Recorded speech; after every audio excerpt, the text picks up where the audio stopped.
Welcome to this basic usage for mapRoute video. I want to cover a few things here that don't really fit into any of the other main sections. So let's get started. The status bar shows 6 pieces of information.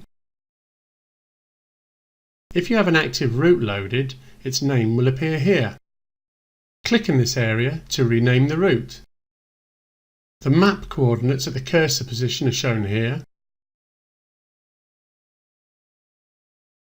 By clicking on the value, you can toggle to Ordnance Survey Grid Reference in the UK, and then to decimal degrees, and back to degrees and minutes again. The next two areas show the current mode and an indicator for when there are unsaved changes to the route.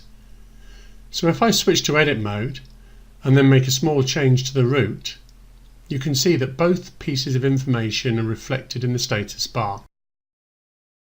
If I try to close that route in any way now, without saving the changes, I will be warned. This also brings up a notification in the message area to the right of the status bar. Finally, on the status bar, we have the length of the route. Clicking this value toggles all units of length between imperial and metric.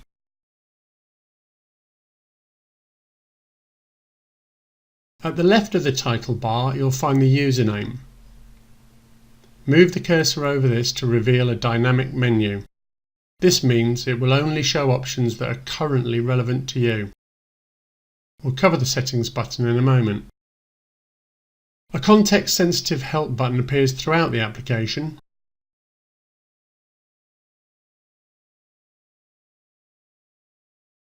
The geocaching button can be right-clicked to toggle between full and light API calls, otherwise it will be covered in the geocaching video.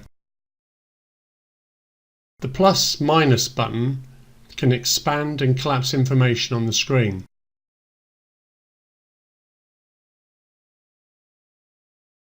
Keyboard controls are indicated on menus and options by an underscore character. So for example, you could also edit a route by pressing the E key on the keyboard. While Ordnance Survey maps are shown by default, the Bing Map control also allows you to switch between road, aerial and street side maps. Street side will only be available in certain areas. There are map zoom controls available in your user settings. Alternatively, you can use the scroll wheel on your mouse or the plus and minus keys on your keyboard. The question mark or H key reveals quick help. This shows some keyboard shortcuts and other useful tips.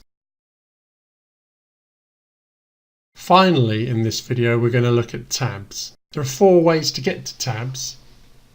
Using the mouse, you can click on the settings icon or select the manage option from the menu. While using the keyboard, you can press the M key or the number corresponding to the tab that you want to go directly to. Functionality is pretty standard throughout tabs. You can move the cursor over titles to get more information on related data. Moving the cursor over some data fields will also show additional information. Clicking the ascent value will show the elevation graph for that route. Text can simply be edited by clicking on it. Edit as normal and then press the Enter key or click away from the area to save the changes. The Export or Download buttons often reveal a menu. The World Eye button can be used to view objects on the map. In the case of routes, it can also be right-clicked to load additional routes.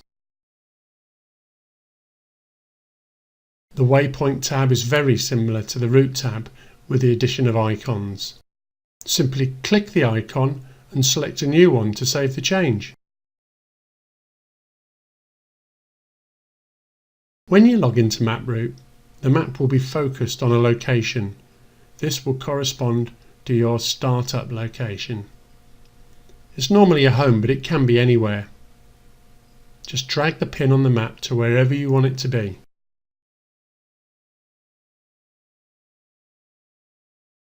The general section is pretty self-explanatory really. Map controls are forced on in this version of Bing Maps. A clickable zoom graphic can be shown on the screen if you don't have a scroll wheel on your mouse. And that's it for this video. You should now have the basic usage of this application under your belt, so we can concentrate in other videos on more detailed usage.